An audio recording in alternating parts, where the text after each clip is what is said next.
Welcome to the Nerve Guys podcast, where we discuss movement, performance, and rehabilitation through the lens of the brain and nervous system. The Nerve Guys podcast is hosted by Gareth Kelly and James McCambridge. To find out more about the Nerve Guys or to book into our online or in-person training programs, please visit thenerveguys.co.uk. The Nerve Guys podcast is sponsored by Elite Vision Sticks. Every day, athletes of all levels are reaching their full performance potential with Elite Vision Sticks. Pick up yours today.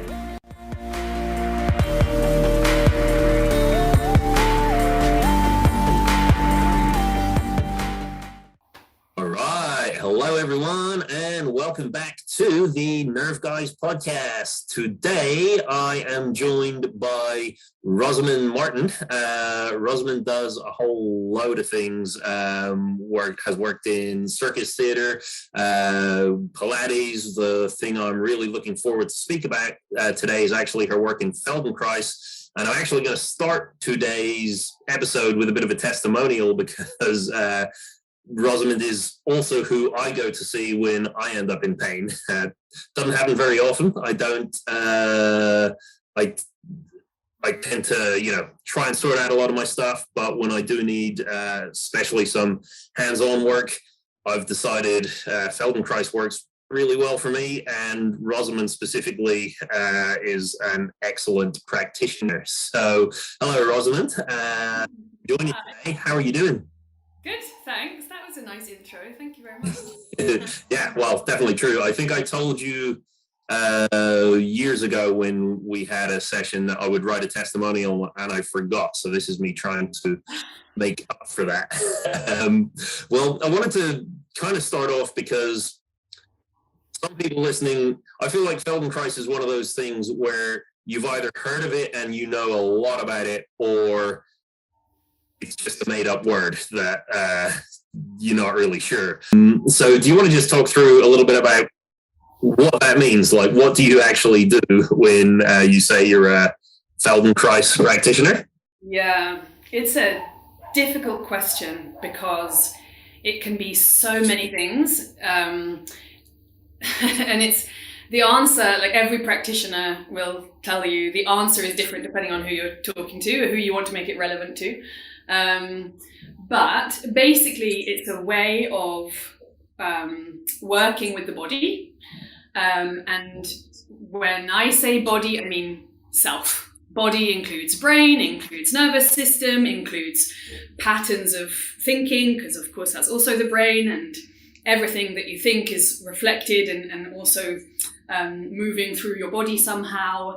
So it's really a way of dealing with the whole system of the self. But through movement and sensation. So Moshe Feldenkrais, who's the originator of the Feldenkrais method, would break down action. Any action is composed of thinking, feeling, as in emotions, sensing, as in sensations, and movement. So thinking, feeling, sensing, moving. And in Feldenkrais, we work with the sensing and the moving, but to get to all of those things.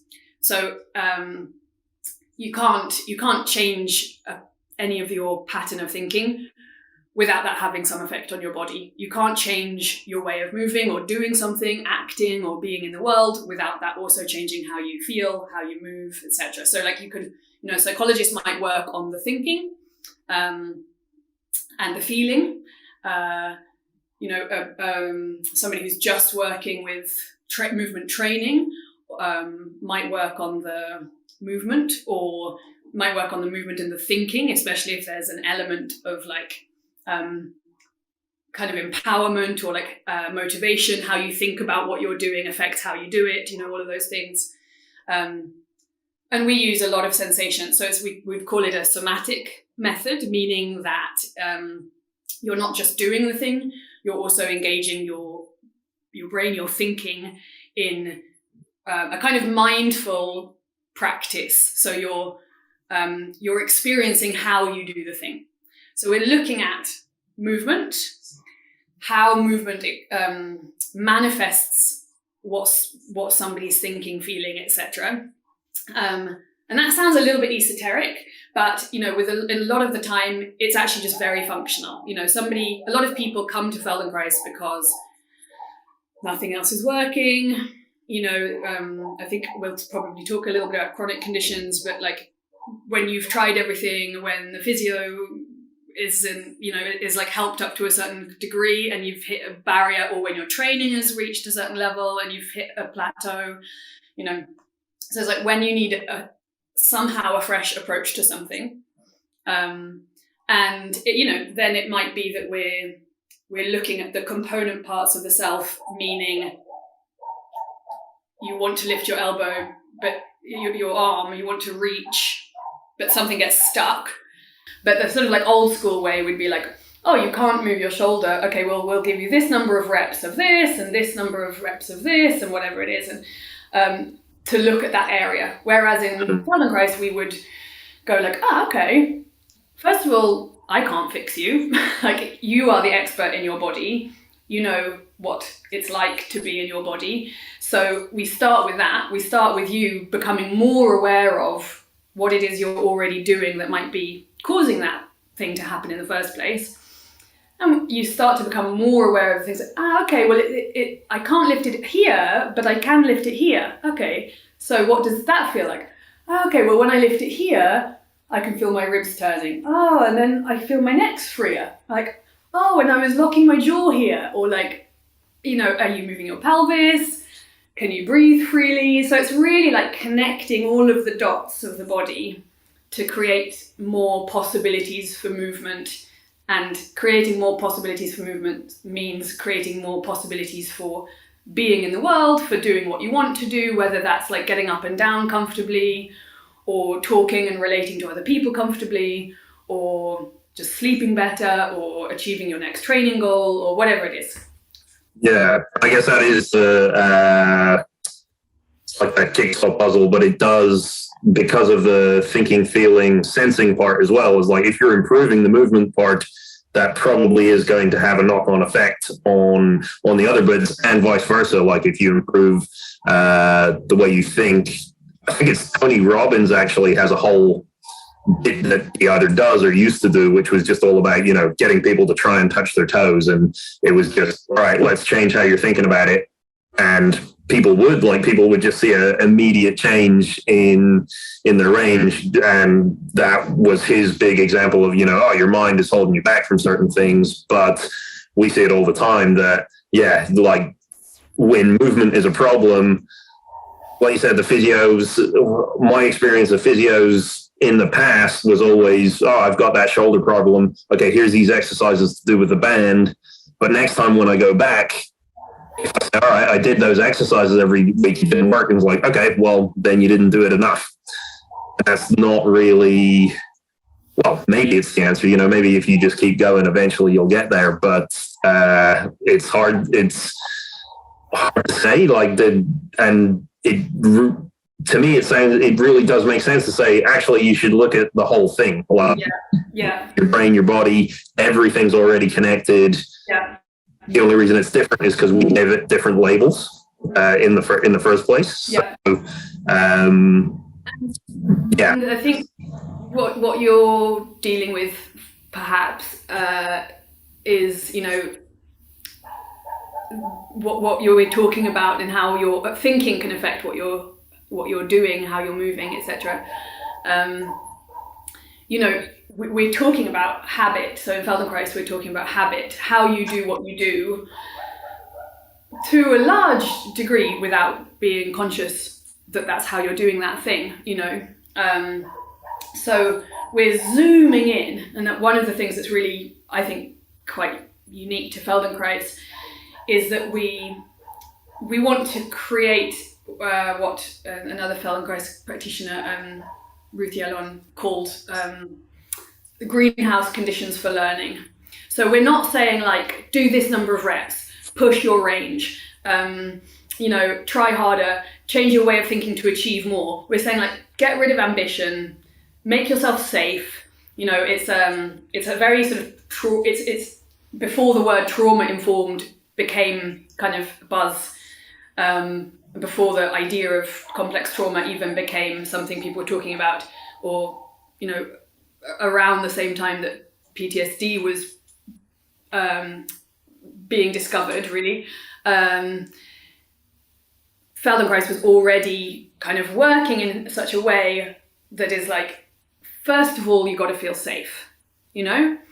Feldenkrais himself, Moshe Feldenkrais himself, is actually famously quite grumpy guy. Like, that doesn't necessarily just mean being nice to everybody, but it means, you know, giving you, the person that's doing this thing, you've got the agency, you've got the control. You know, I'm not going to crack your back like if you go and see some other practitioner. I'm going to work with you within your range of comfort. You get to say what's okay and what's not okay. You know, you get to say, yes, this is interesting to me, or like, I don't want to go there.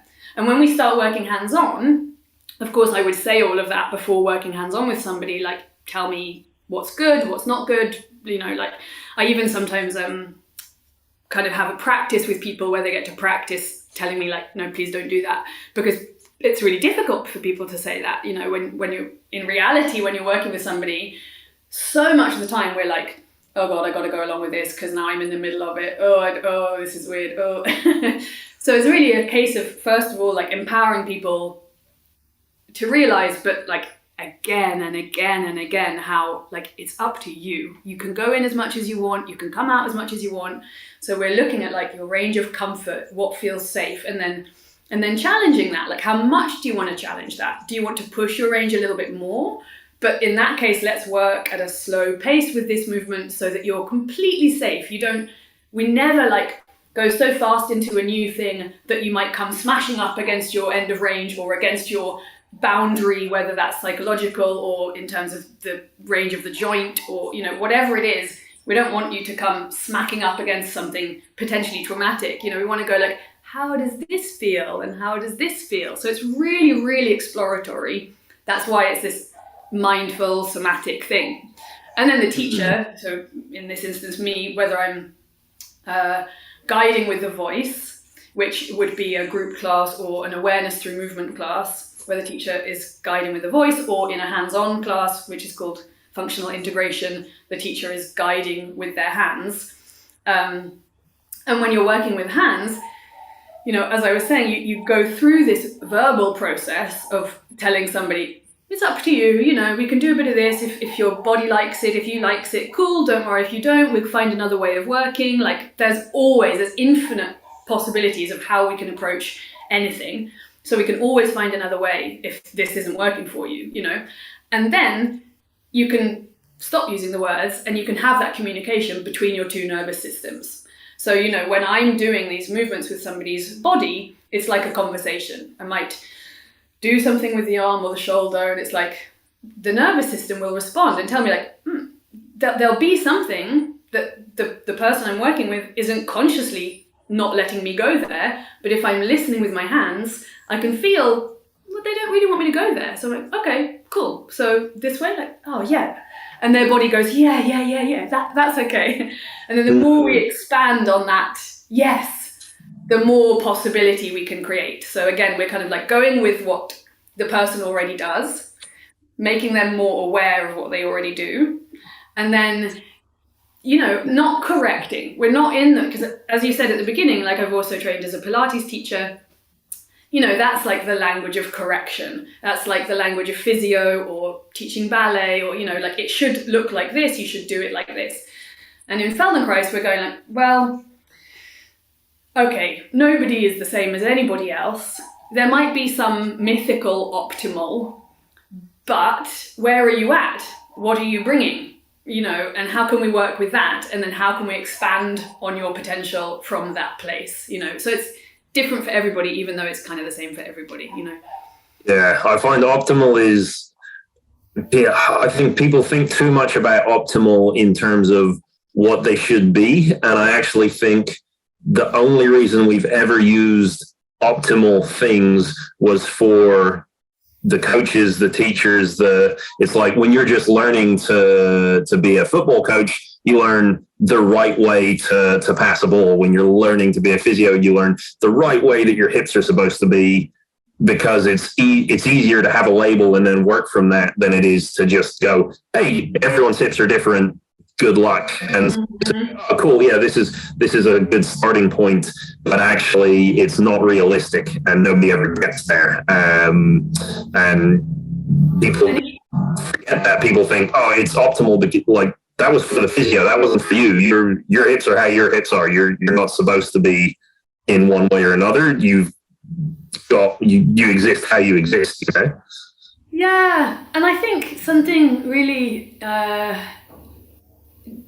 we really struggle with culturally is this immediate attachment of value or of valence, like if it's good or bad, or if I feel good or I feel bad about that, rather than just like, okay, well that's what, so that optimal kind of gives us that problem of like, oh, well, I'm suboptimal. It's like, yeah, welcome to being human, because even if somebody, we're good at doing what we do, whether that's something that we do intentionally, like training to a really high level as a gymnast, for example, or whether it's something that we do unintentionally, like, we get good at sitting in a certain posture because we do that all the time without realizing we're doing it.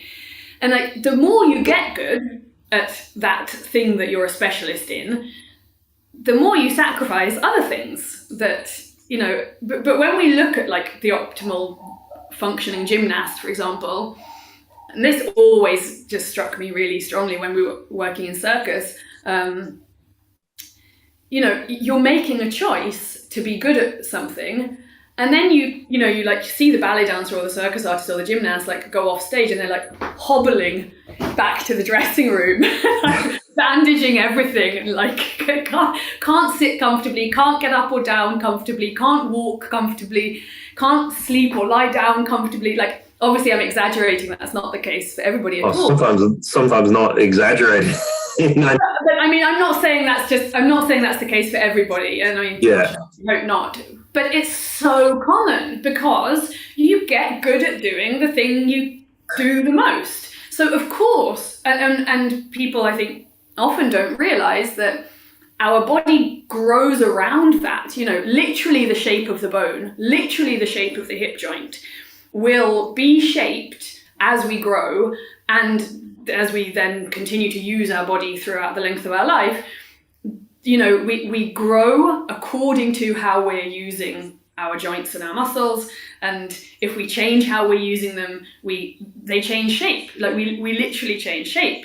So our movement is kind of bringing us into being. And yeah, if you want to be a specialist gymnast or performer of some kind, or even whatever, golfer or yoga practitioner, you're going to prioritize doing different things than if you want to be a really good public speaker or a really good marketing campaigner or somebody who's going to sit at a computer all day. And regardless of what you're doing, we can make you maybe a bit more comfortable doing that, because we're thinking of habit.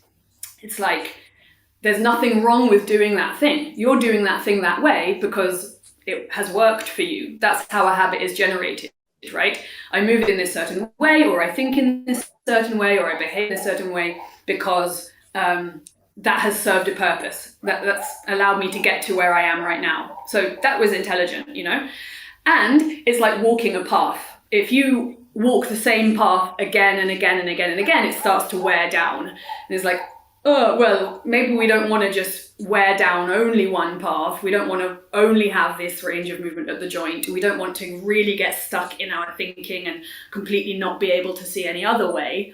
So especially, and I think this is why people often end up coming to Feldenkrais when they're experiencing a problem, because you only become aware of how your habit is getting to the stage where it's limiting you to the point of being dangerous or unhelpful, when your body is going like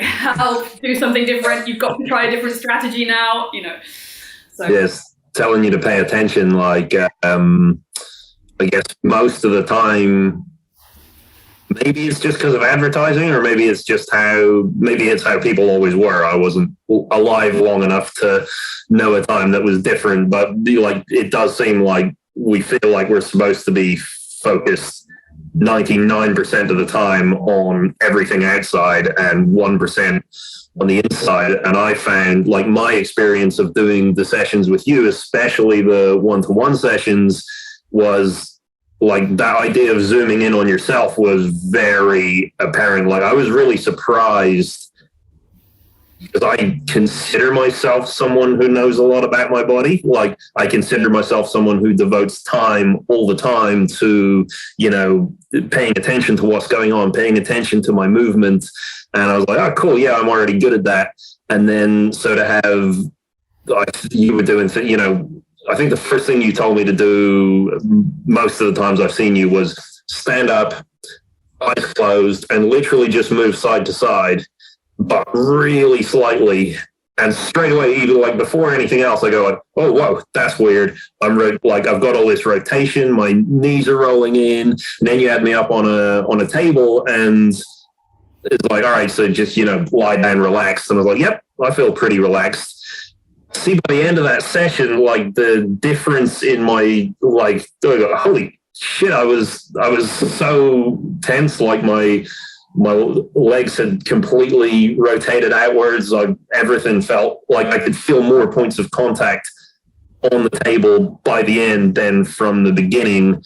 But in the beginning, I would have told you, if it was like, is this as relaxed as you can possibly be? I was like, oh yeah, there's no way any part of my body could reasonably go any further. I wonder, like, do you have a process? Are there set things that you kind of are always looking for in people when they come to you?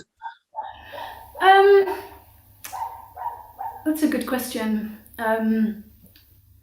There are always patterns or certain phenomena that maybe you want to explore.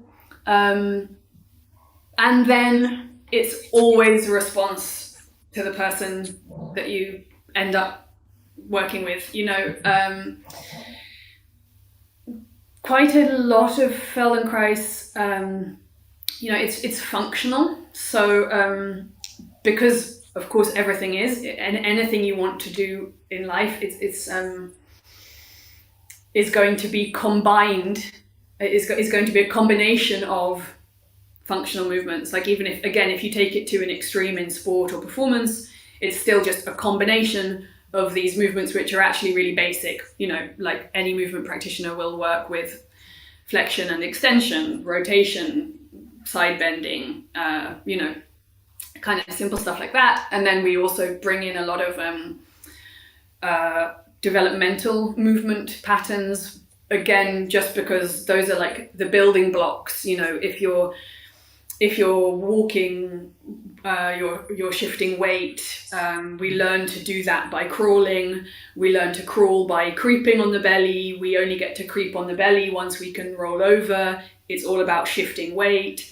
So there are kind of like lots of possible ways to go, possible things to clarify for somebody. So it might be that, like, we begin just by looking at simply how do you look up and how do you look down, and you might begin with something, or as you said we did together, like, how do you shift weight, so you take it down to an initial test movement. Like, we do a test, not to see how good are you at this, like you're going to pass or fail a test, but like a genuine scientific test, like, what happens if you do this, and what can we learn about that?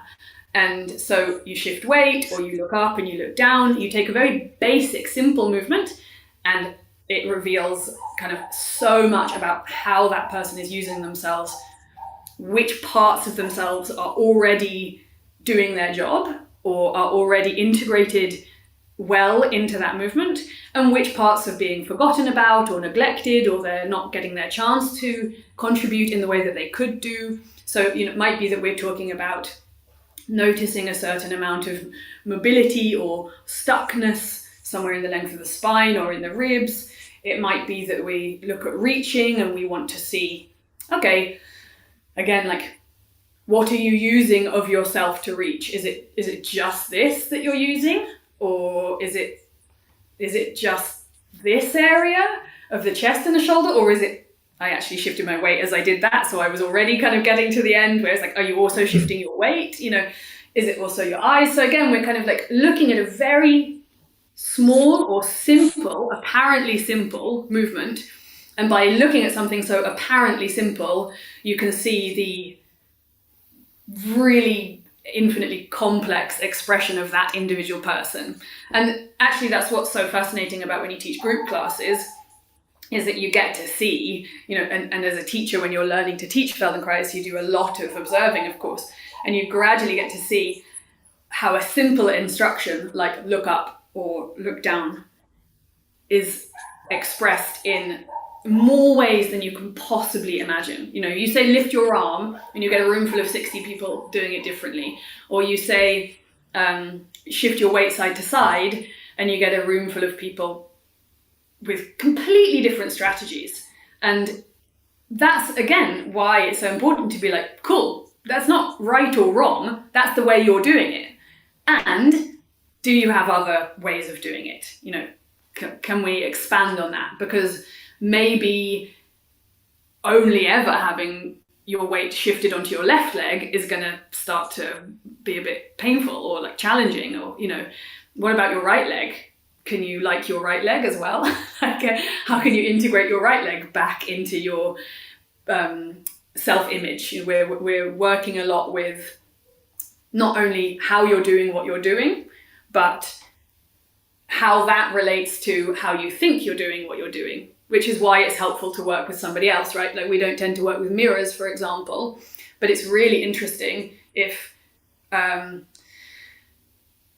this kind of constant back and forth between the teacher and the student, because it's no use the teacher telling the student, oh, you're doing it like this, when they can't feel it. They're not aware of that. So how do you create the conditions, again, optimal conditions for learning? How do you create the conditions in which somebody can become more aware of themselves, become more aware of what they're already doing? Because only from there can it really be a change that they have control over. They can choose, oh yeah, okay, I've got more choice to go this way or that way. And again, just another Feldenkrais quote, kind of principle, is if you know what you're doing, you can do what you want. So if you don't know what you're doing in the first place, how can you change that? You know, how can you change? If you don't know what it is that you're, like you said, when you lay down on the table, you're not aware that you could be more relaxed. So you're holding something that is functional when you're standing up in gravity, but when you lie down, that's not functional anymore, right? You could let that go. But your nervous system doesn't know that you could let that go. It's like that's a foreign concept. You haven't even entertained the thought. So how could you do it if you haven't even entertained the thought yet? You know. And then with the hands of the teacher goes like, what about this bit? And this is all non-verbal. You know, you're just like, so what about this bit? How's this bit relaxing? Or how does this bit feel? Or what does this bit like to do? And the shoulder or the hip or the back or whatever gradually enters this conversation where it's like, oh, okay, yeah, fine. Yeah, I could relax a bit more. Oh, yeah, okay, I can move like this. So it's like this little conversations with different parts of the body. This ongoing process of becoming aware, trying something, becoming aware again, trying something else, and then always coming back to the function. So how does this improve your side bending? And how can your side bending make it easier for you to reach? And how can your reaching release that part in the base of your neck, which is giving you pain? Or, you know, how can us improving your reaching allow you to shift your weight, which can ease off some of the pain you're getting in your hip, for example? But we're always, the last thing I'll say on this is just that we're always trying to get out of the way of thinking, which is like, I've got this pain and I've got this problem and I want to fix it, or can you fix me? And we're moving away from that and going like, okay, so here's a thing that exists for you. That's interesting. What else is there? You know, because if it's like, oh, I got pain in this side of my hip all the time, it's like, okay, so let's explore that a bit. But what about the other hip? When did you last think about the other hip? And, that's like, oh my God, I've got a left hip as well as a right one. Because, when you start to deal with things like pain or discomfort, that just, again, we get back to how all of this is already always embodied. It's always already in the mind. It's like, if you can only think about this thing as a problem, if you can only think about this thing as pain, that's dominating all of your other potential experiences. So how can we give you some other experiences? Like, feel this pleasure, feel this movement, be curious about this. Expand your awareness into other parts of your body, which will literally, and I'm talking about chronic pain now, but other parts of your body which literally lose representation in your brain, in your sensory motor cortex. You neglect something, you don't use it, it kind of atrophies a bit. The less you move it, the less you sense that area. I'm touching here for some reason because it's really common in these upper ribs, and we're often dealing with this area in a lot of people. The less you use it, the less you're aware of it, the less you're aware of it, the less you use it.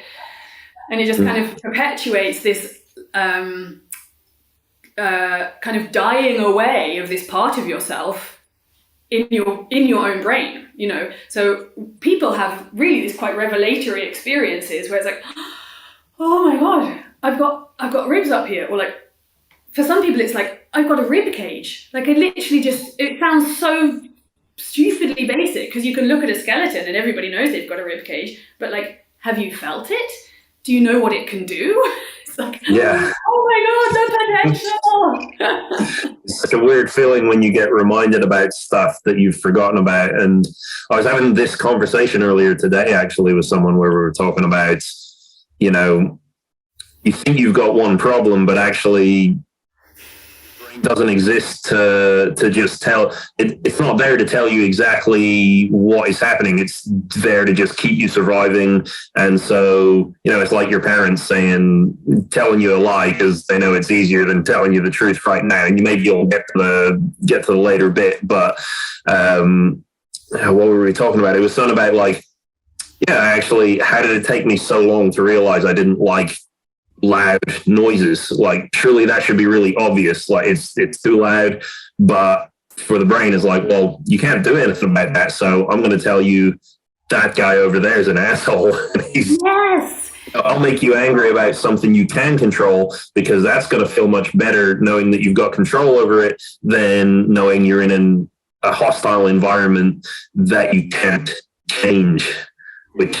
And again, like, back to habit, just the way that we grow and the way that we kind of come into being in the world, so much is in response to things outside of ourselves, but we only respond to things outside of ourselves through our own body, sensation, thinking, feeling, etc. And we're just trying to make sense of stuff. And of course we make sense of stuff in crazy ways. Again, like, there's no right or wrong. There's just literally us trying to be okay, us trying to survive. You'll learn, your body will know that you've got an aversion to loud sounds, but like you said, we're not encouraged to listen to the body or pay attention. So then you get these kind of things where, we talk, I think a lot of people talk about like being disconnected from the body or something, as if that's possible. Like, it's not possible. You are your body. That's it. Your body is telling you everything. But yes, you can probably get better at understanding what it's telling you, being in dialogue with it, realizing that it is actually you. Like, when your body is having a bad reaction to something, like, that's you having a bad reaction to something, So when you can connect the dots and you're like, oh, I notice I have this reaction to loud sounds. It's like, you can learn from the body how you think or feel about that thing, So as we said before, you can go through the body and learn something about your thinking and your feeling, or you can go through your sensation, through your movement, and learn something about your way of thinking or behaving, let's say. So, but we're not often in environments where we are encouraged to listen in that way to the body and we are still in the education system as it exists in our bit of the world now, still not often encouraged to pay attention or give value to your own experience, and just that. I mean, I think in my bubble, that's becoming really normal. Like, but you see the people who I follow on Instagram and the, the kind of somatic dancers and practitioners and body workers and, like really any interesting yoga teacher these days will be telling you to notice and sense and to slow down and pay attention to these questions. Like, they give you questions the questions guide you to notice more about yourself. But I'm aware that it's a really small bubble and that it's just still not at all the norm. And so I do feel that Feldenkrais is pretty radical still in that sense, that it's giving you time to notice. And that is, I mean, especially, you have to not get into talking about education. I have to not get into talking about capitalism, but especially under capitalism, it's a radical act to take even 10 minutes to lie down on the floor and just not have to do anything. Like, what about just noticing, And that's, of course, that's like where it kind of crosses over with a mindful practice. But I think it's just so essential. Like, it all begins with just giving yourself a moment to notice. Yeah. The potential from there. Because again, it's great to do this practice, but you're not doing it just to be good at this practice, and you're not doing Feldenkrais to be good at Feldenkrais. You're doing Feldenkrais so that you can sit more comfortably or move more comfortably or, whatever else it is you want to do more comfortably. And so you can't move forwards in that unless you begin with a taking stock, so there's always a body scan, there's always noticing first. And that's, not common at all, and a powerful thing to do. Absolutely, yeah. That's, it's one of the ones where I always want more people to do it, but it's the buy-in, or it's it's still, for a lot of the time, it just seems weird. It's still like, why would I do that? Like, why? And I get it to some extent, because a lot of the mindfulness practices, when the reason they became so well known was because somebody found a way to monetize it. And then you get the most diluted version, which is just, do 10 breaths and think about what you're thinking. And it's like, all right, well, how's that going to help? Probably not at first, until you kind of figure out the rest of looking at yourself, like being able to look at yourself, being able to give yourself time. When you start throwing in, meditation or mindfulness as, here's the 5-minute version that you don't need to stop life. You can do it in your car on the way to work while you're drinking your coffee. And it's like, maybe actually you're losing too much of what it was supposed to be, like dedicate time to you. Yeah. I don't know. I think there are really different approaches to Feldenkrais that you'll find with different teachers. And some teachers will definitely be really, really strict about what is and isn't Feldenkrais. And, the method works because we are strict about it. Like, it's functional. I go through this series of tests. I use this series of techniques of verbal or non-verbal communication. We go through these certain patterns of movement. We create these kind of physical riddles where the body has to work out non-habitual ways of doing something. So all of these kind of tools that we can use that fall under the category of what is a Feldenkrais lesson.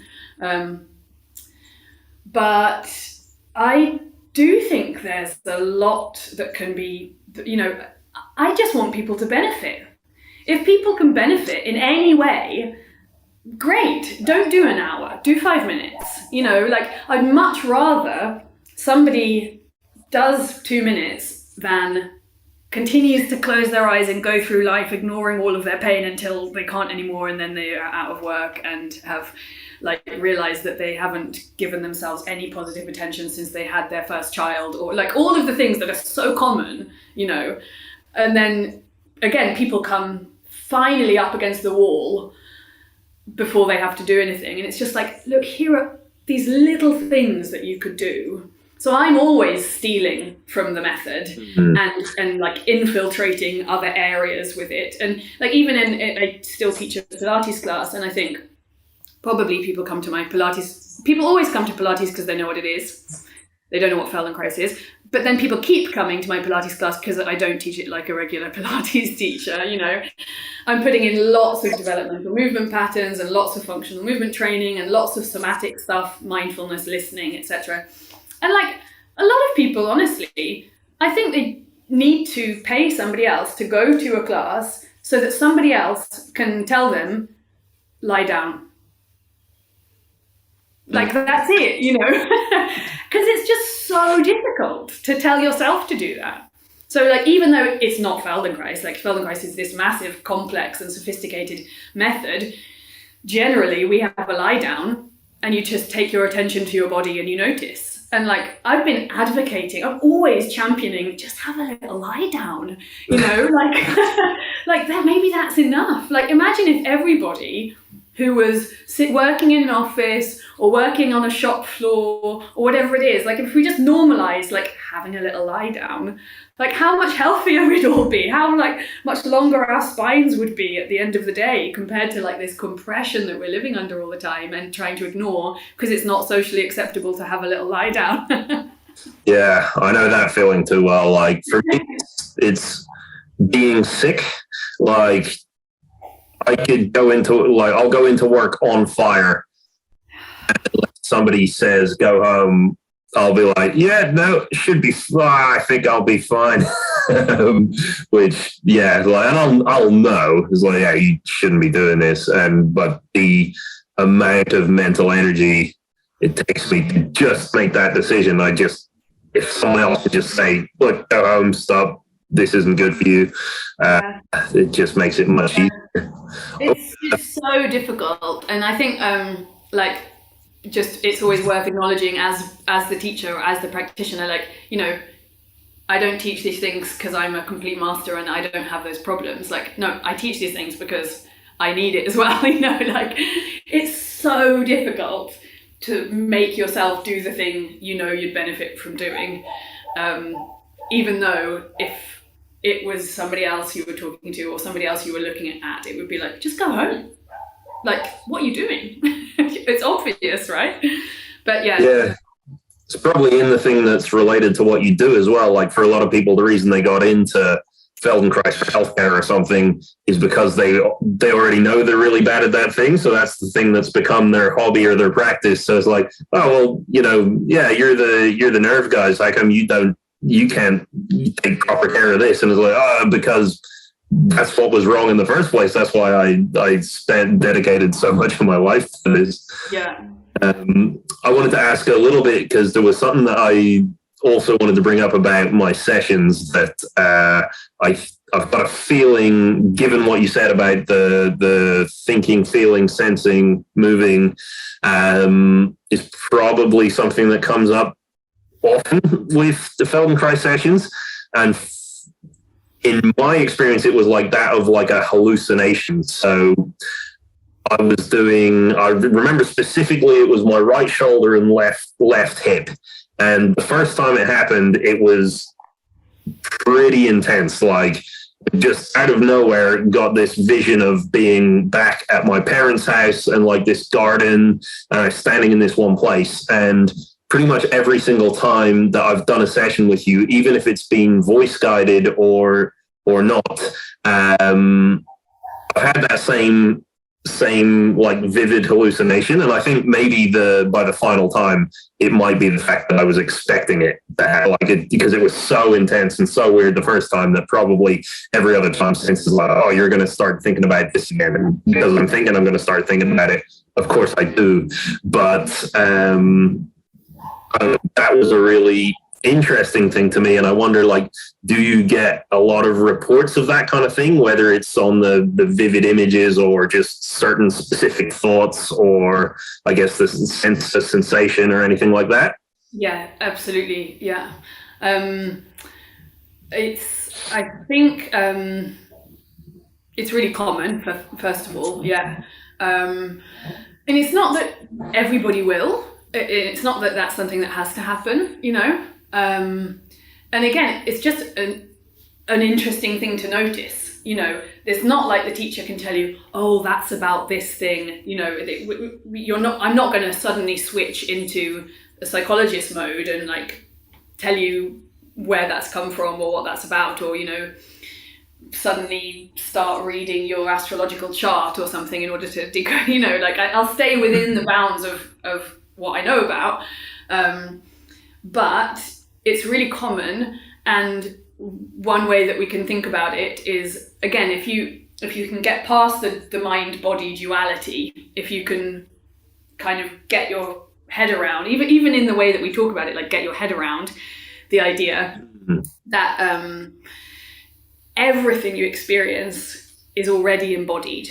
Everything you think has a corresponding feeling, movement. You know, we just, movement is life. We don't exist without movement. Movement exists in the world, in the environment around you, in relation to other people, but also, of course, in your own body. So as we're growing, as we're forming memories, you know, as we're building the shape of who we are, both physically and psychologically and in relation, again, to other people, we go through experiences. We you know, everything that forms us is a response to experiences.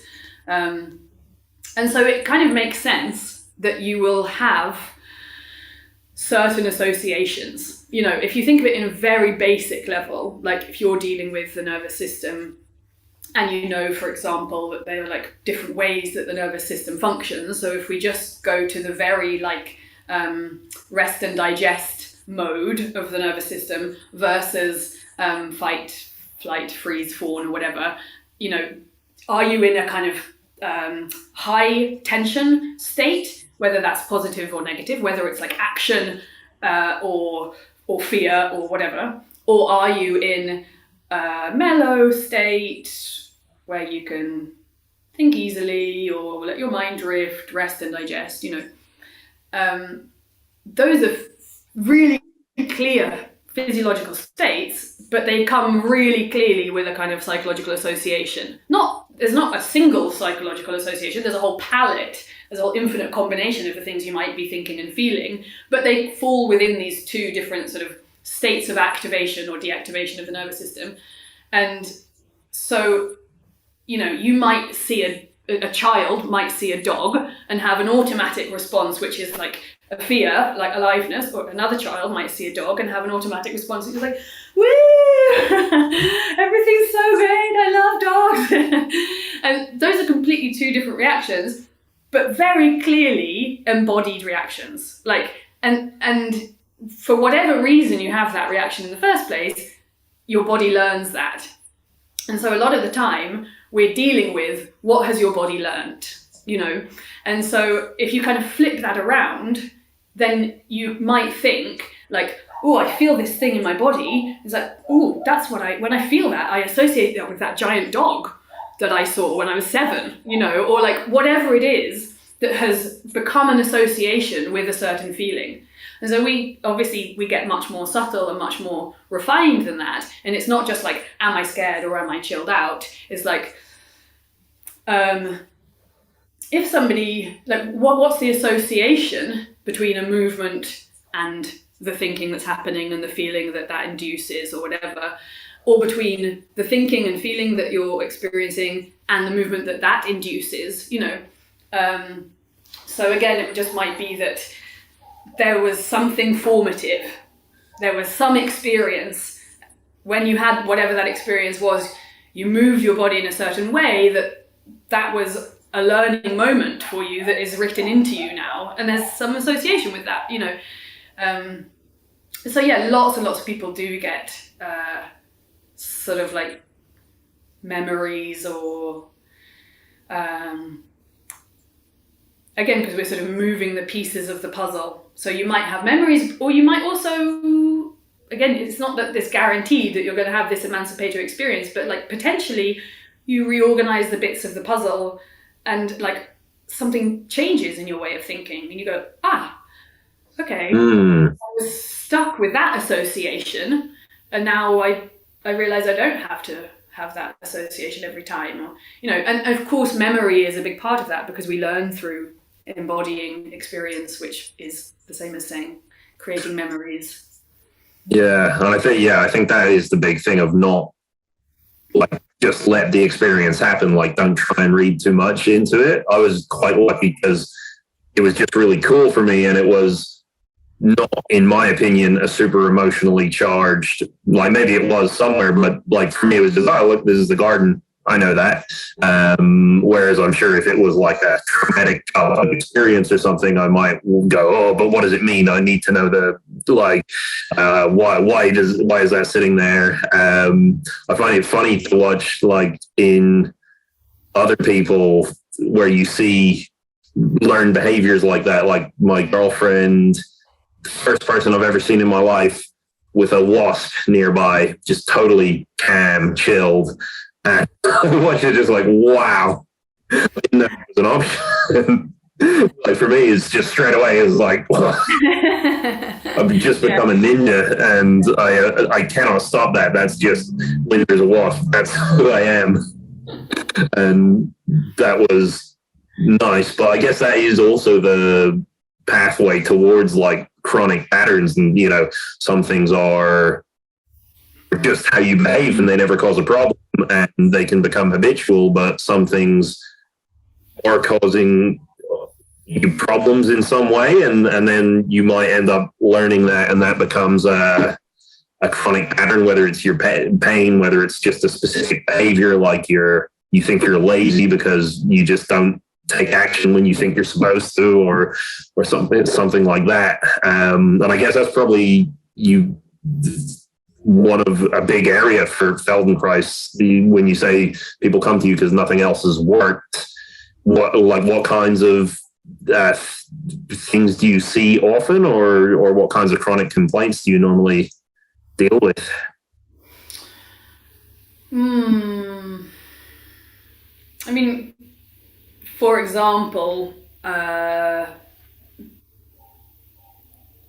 sort of dispersed pain or just general pain. I mean, obviously back pain is incredibly common. So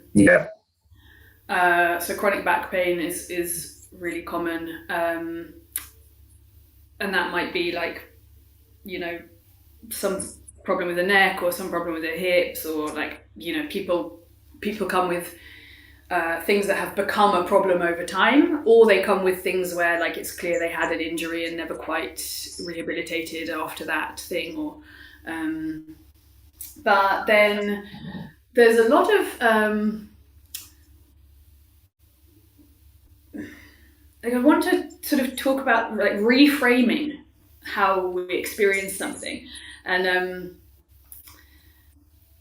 there's a lot of the kind of the attachment to the problem, you know. And as you were just saying, you know, can we just notice that thing?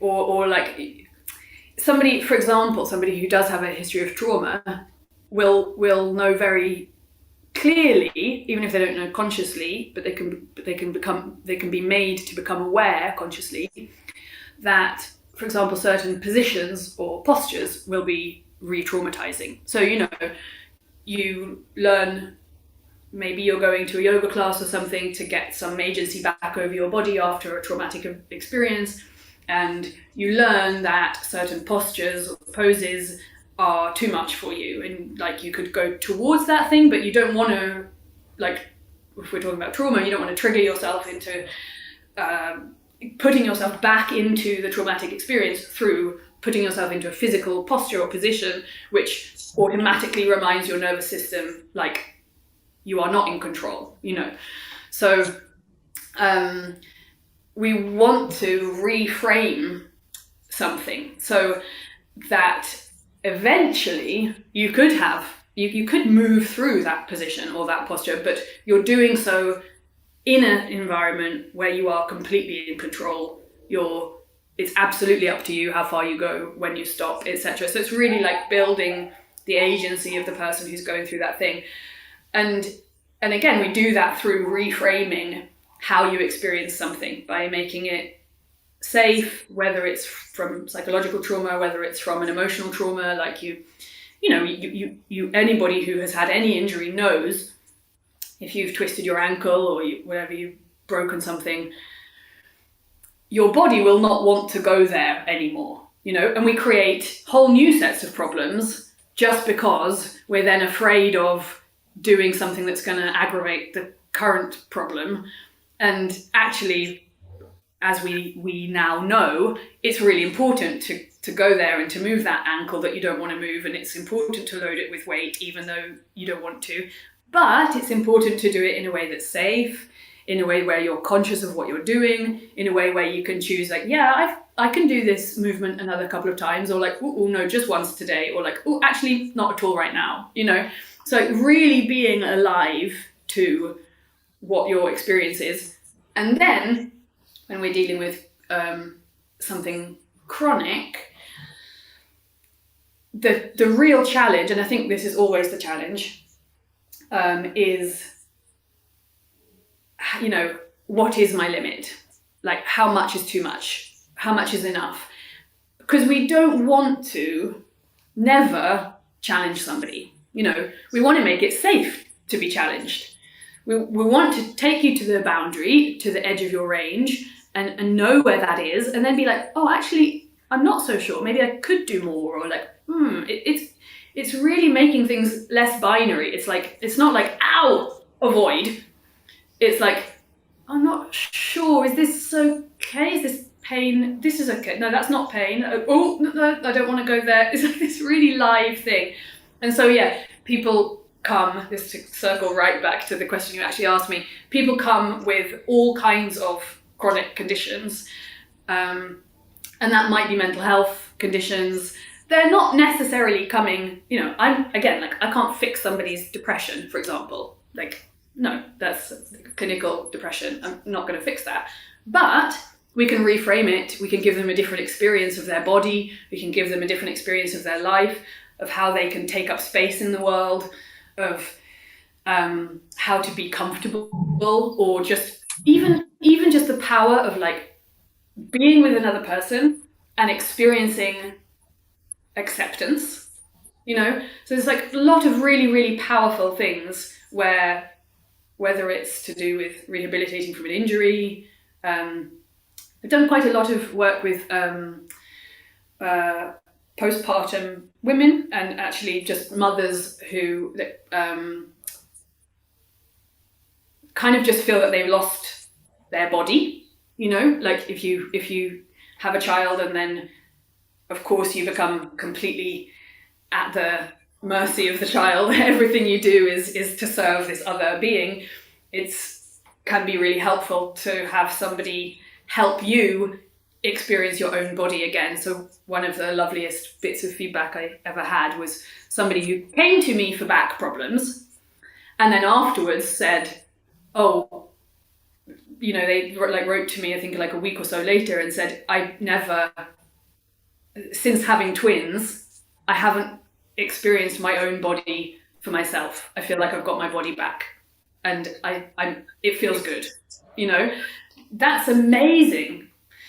So yeah, life. People come because of life.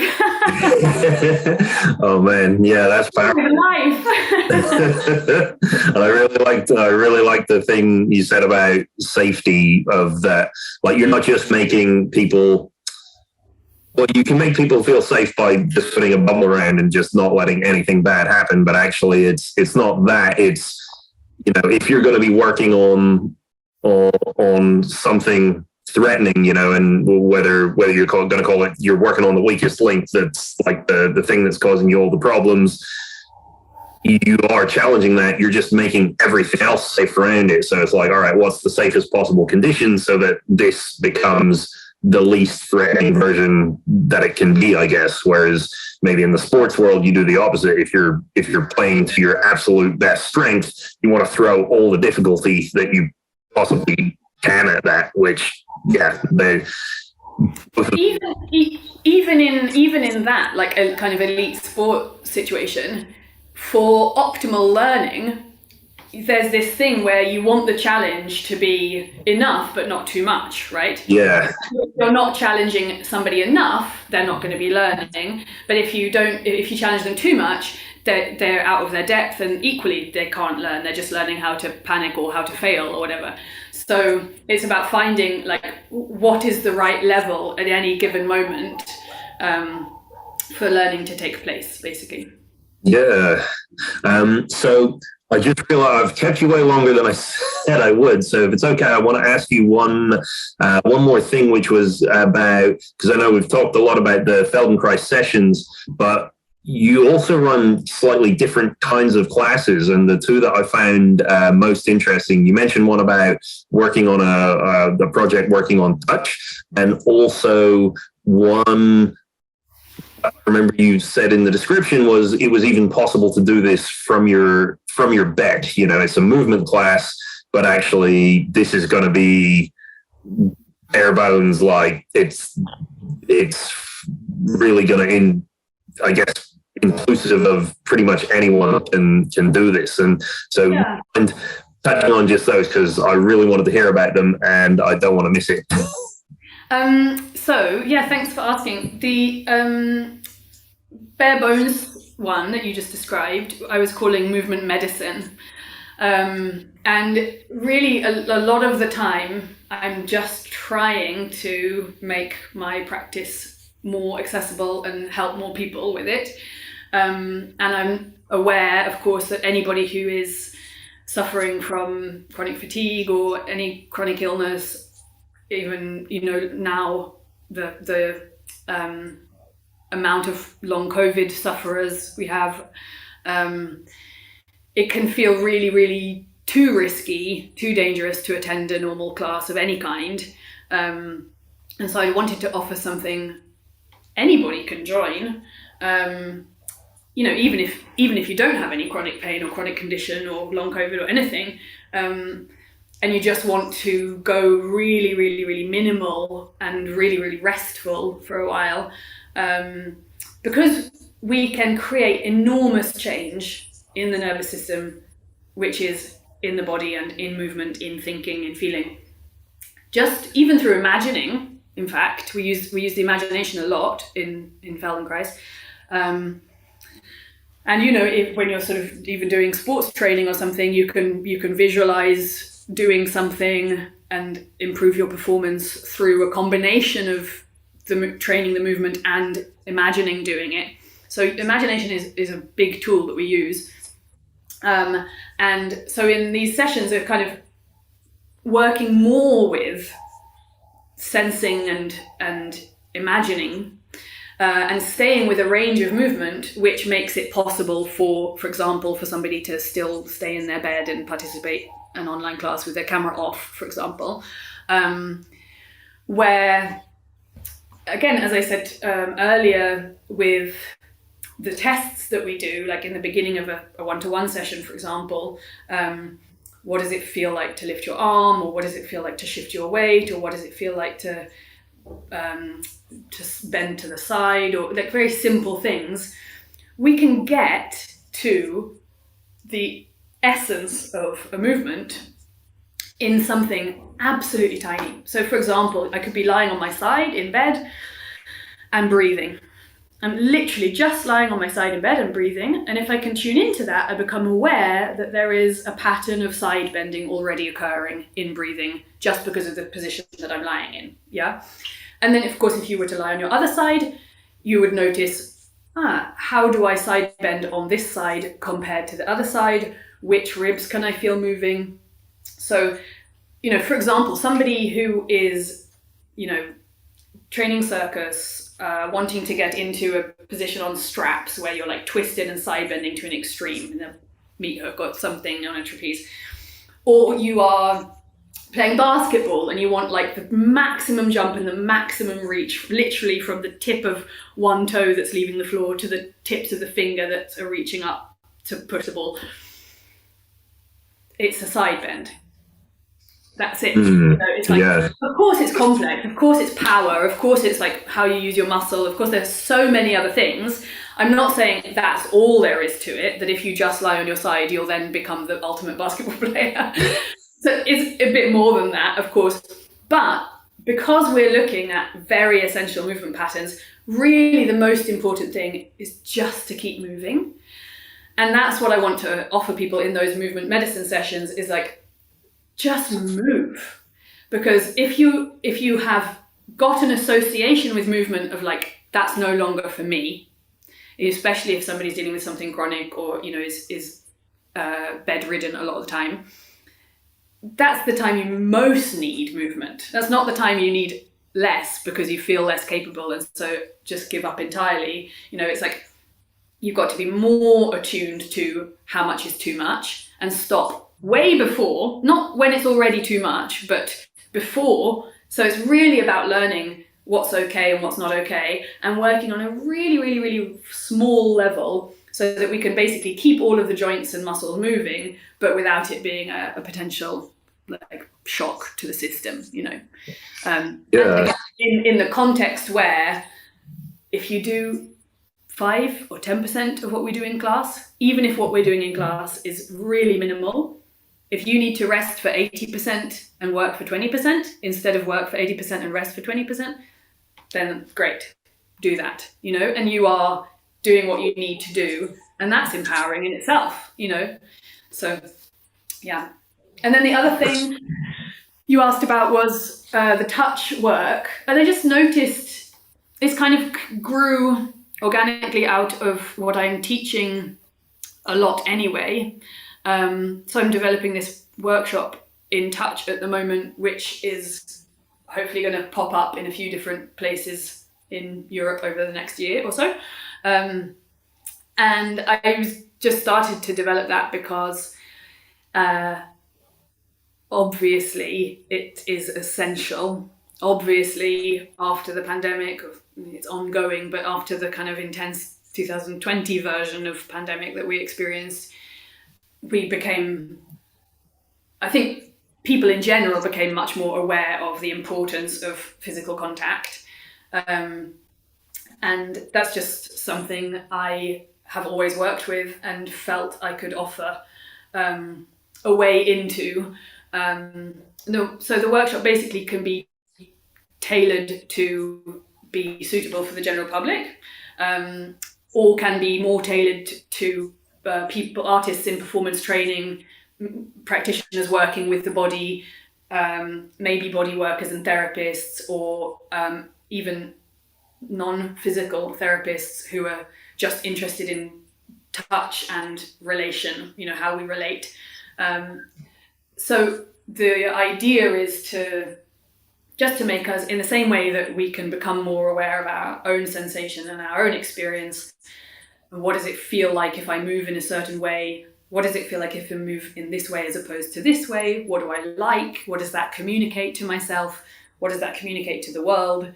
So we'll look at the same things through touch, different qualities of touch, what we communicate through touch.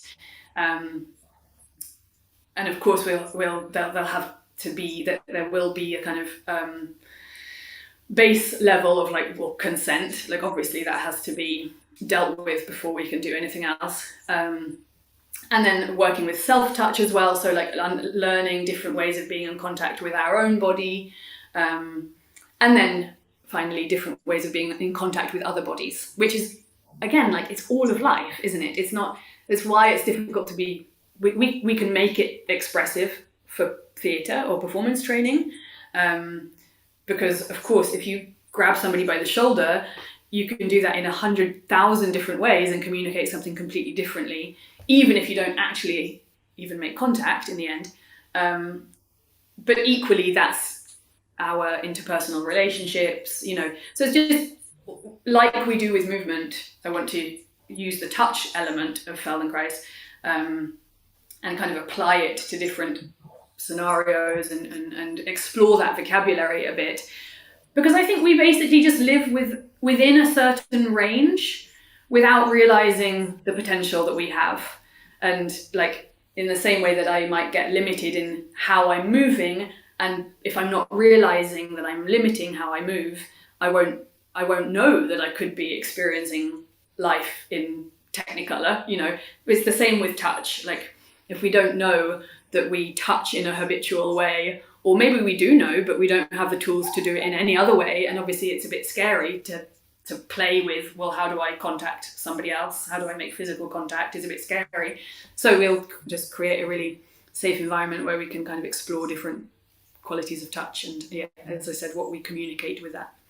Yeah, absolutely. Oh, I think that's really important now. Like anything where I read about the benefits of touch, just from a neural level, before anything else, you go like, oh man, this is so important. But then in the world, it just seems like it's happening less and less. And you know, sometimes that's for really good reasons. And there's really good reasons why we might not want to just say everything that used to be okay was okay. But if that means losing all the really good stuff as well, that's probably not such a good thing. So yeah, I don't know. I think that's a really good thing to have happening now. And I wonder even as well, like people, because it's a lot of people miss touch and so would jump at the chance, but also some people find touch anxiety provoking in the first place, and actually maybe creating a safe space to get used to it and explore it and decide what it is.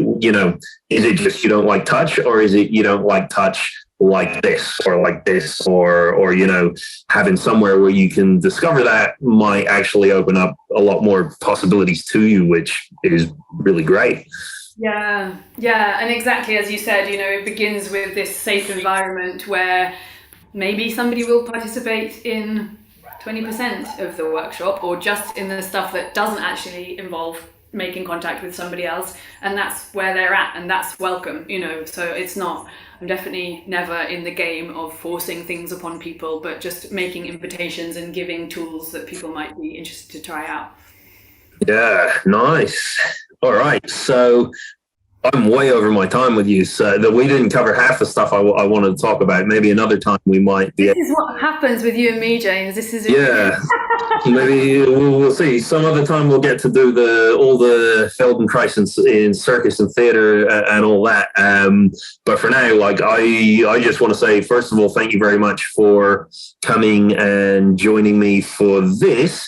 For anyone listening, I just highly recommend, regardless of whether it's you want to look at something in particular, or I just really recommend the experience of that, zooming in on yourself, like trying Feldenkrais out just for the idea, like just to see how these small movements, small ideas, all of that stuff can actually affect you. So I would definitely recommend Rosamond as a practitioner and as a person. So do get in touch. What are the kind of ways, Rosamond, if people want to look you up, get in touch? I don't know whether it's book anything, find out what's going on. How can you do that? Thank you. So I have a website, which is rosamondmartin.com. And there you can find more information about my performance training and the kind of artistic work that I do as a performer, director, choreographer, and then how that relates to all of the technical and functional movement training that I do. You can find more information about Feldenkrais on the website as well, and some info on regular classes that I teach. If you're interested in Feldenkrais particularly or specifically, I teach just one public drop-in class at the moment. That's at 6:05 UK time on a Monday evening on Zoom every week. And you're welcome to drop into that. Get in touch via my website or on social media. I am mostly on Instagram at Rosamond Martin Moving Bodies. So yeah, website gives you email contact or Instagram. Awesome. Cool. So let's leave it there. Rosamond, thanks again for coming. Thank you very much. Yeah, we'll see you again. Yeah.